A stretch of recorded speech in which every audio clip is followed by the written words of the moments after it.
नमस्कार। आप जानते हैं बिग बॉस 17 का जो खिताब है वो मुनव्वर फारूकी को मिला है, लेकिन मुनव्वर की कहानी क्या है? एक जाने माने स्टैंड अप कॉमेडियन और लॉकअप के सबसे पॉपुलर कैदी। लॉकअप भी पहले मुनव्वर जीत चुके हैं।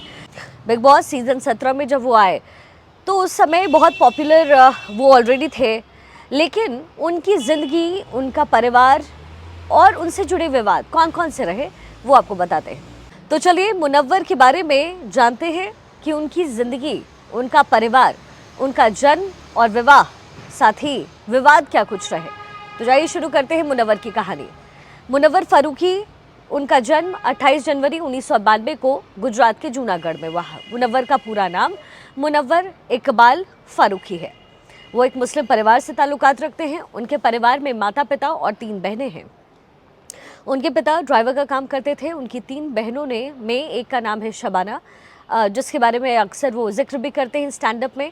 जब वो 16 साल के थे तो उनकी मां ने आत्महत्या कर ली थी। 2002 में गुजरात दंगे की वजह से मुनव्वर का परिवार साल 2007 में मुंबई के डोंगरी में शिफ्ट हो गया। 2007 में उनके पिता काफ़ी बीमार हुए। घर की हालत बेहद खस्ता हो गई। 17 साल की नाबालिग उम्र में मुनव्वर के सामने काम करने का प्रेशर हुआ। साल 17 थी उनकी उम्र, छोटी सी, और उसी छोटी सी उम्र में उन्होंने घर संभाला।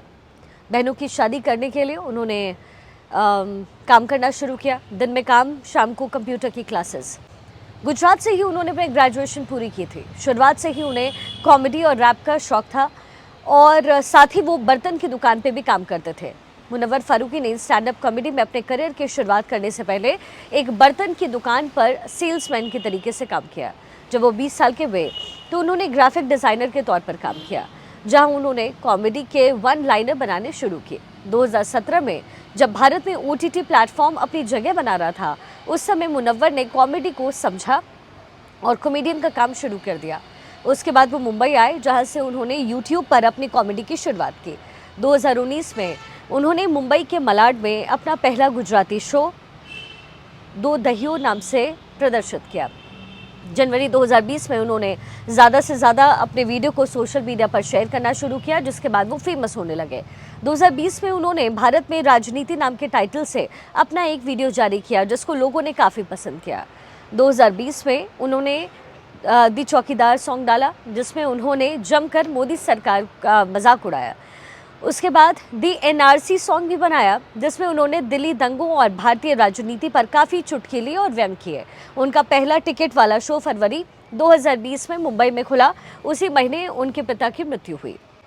2021 में एक इंटरव्यू में अपनी दुविधा के बारे में उन्होंने बताया था। उन्होंने कहा कि पिछले साल मैंने फरवरी में अपने पिता को खोया, लेकिन उसी महीने मुंबई में मुझे अपना पहला शो मिला। ऐसे कई दिन रहे हैं जब मैं मंच पर बुलाए जाने के ठीक पहले ग्रीन रूम में रो रहा होता था।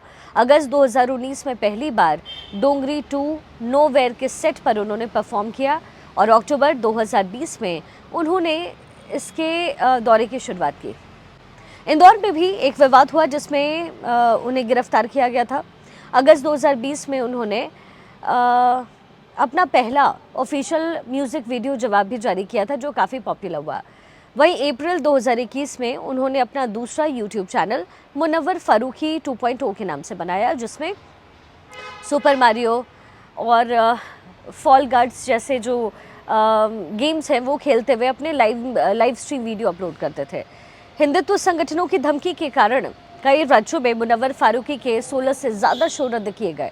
एक बार स्टैंड अप कॉमेडी करते हुए उन्होंने प्रभु श्री राम और सीता को लेकर के कुछ मजाक उड़ाया था, जिसके बाद वहाँ खूब बवाल हुआ। उसके बाद उन्हें कई महीने जेल में काटने पड़ गए और लेकिन फिर बाद में उन्हें रिहा किया गया।